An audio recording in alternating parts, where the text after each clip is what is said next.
Anda masih bersama kami di Redaksi Pagi.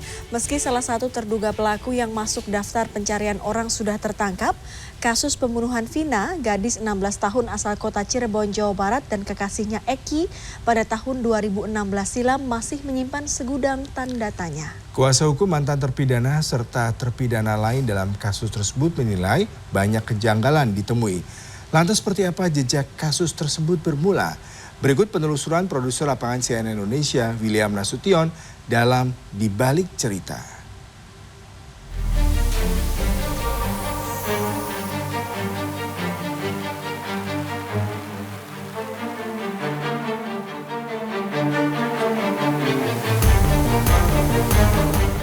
Kasus Vina kembali menjadi perhatian publik setelah filmnya dirilis pada 8 Mei 2024 lalu.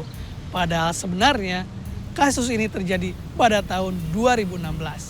Namun setelah 8 tahun berlalu, pelaku utamanya masih belum ditangkap. Kasus ini bermula ketika Vina dibonceng oleh kekasihnya, Eki. Pada hari Sabtu jam 9 malam 26 Agustus 2016, sepeda motor yang dinaiki Vina dan Eki melintasi Jalan Perjuangan Kesambi, Cirebon. Di jalan ini, Vina dan Eki dilempari batu oleh para pelaku, tapi mereka berhasil kabur. Kemudian Vina dan Eki dikejar oleh 11 pelaku menggunakan 7 motor. Mereka dipepet dan akhirnya berhasil dijatuhkan ketika hendak naik ke jalan layang. Di Jalan Layang Talun, Desa Kepongpongan, Kabupaten Cirebon ini, korban kemudian dipukuli lalu dibawa ke sebuah lahan kosong yang lokasinya kembali ke tempat semula, yaitu di sekitar Jalan Perjuangan. Di lahan kosong ini, Eki dipukuli hingga meninggal dunia, sementara Vina setelah dipukuli hingga tak sadarkan diri, diperkosa secara bergiliran. Lahan kosong ini berjarak sekitar 50 meter dari jalan utama, dan di sudut sinilah diceritakan bahwa 2 korban dieksekusi oleh 11 tersangka pada tahun 2016 lalu untuk kemudian kembali dibawa ke jalan layang. Jarak lahan kosong dan jembatan layang sekitar 2 km saja, dan sekitar pukul 11 malam kedua korban kemudian dibawa kembali. Setelah dari lahan kosong yang berada di Jalan Perjuangan Cirebon, kedua korban Eki dan Vina dibawa kembali ke jembatan layang Talun untuk kemudian ditinggalkan sehingga seolah-olah disinilah mereka berdua mengalami kecelakaan tunggal. Dari 11 pelaku pembunuhan Vina dan Eki, 8 tersangka tertangkap. 7 orang divonis penjara seumur hidup, sementara 1 orang divonis 8 tahun penjara karena masih berusia 15 tahun saat ditangkap. Sementara 3 tersangka pelaku lainnya belum tertangkap. Pada tanggal 14 Mei 2024, Polda Jabar kembali mengeluarkan daftar pencarian orang atau DPO untuk kasus Vina atas nama Peggy alias Perong, Andi, dan Dani.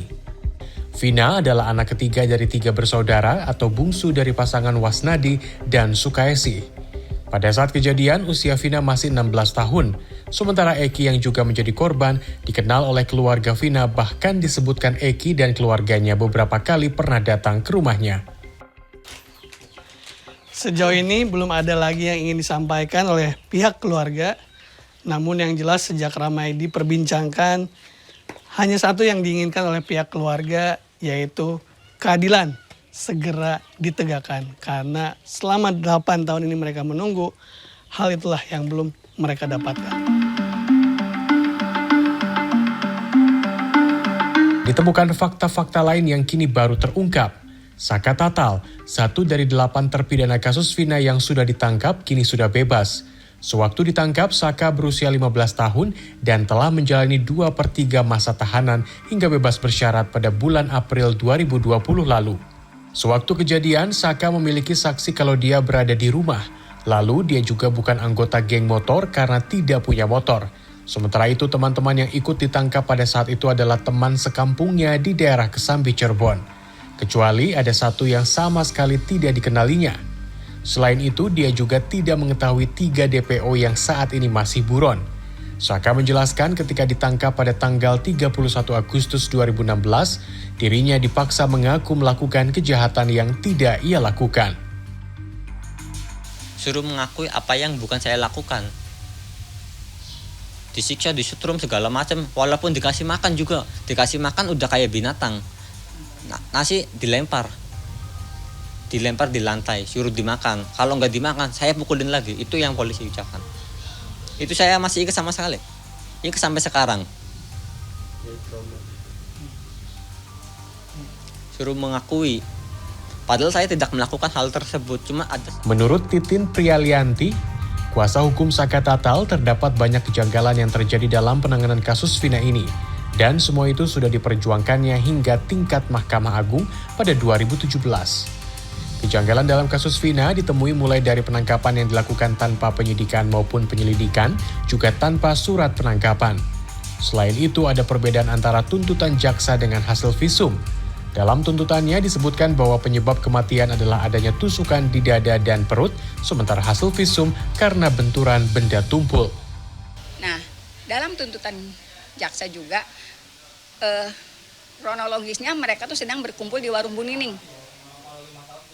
Tapi konstruksi jaksa warung Bu Nining itu tuh sepertinya ada di pinggir jalan.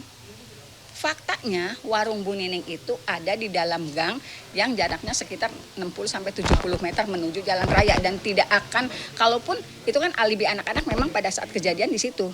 Jadi alibi anak-anak disatukan dalam tuntutan seolah-olah anak-anak itu memang di warung Bu Nining. Tapi jaraknya yang tidak diketahui oleh jaksa itu juga saya sampaikan di pledoi.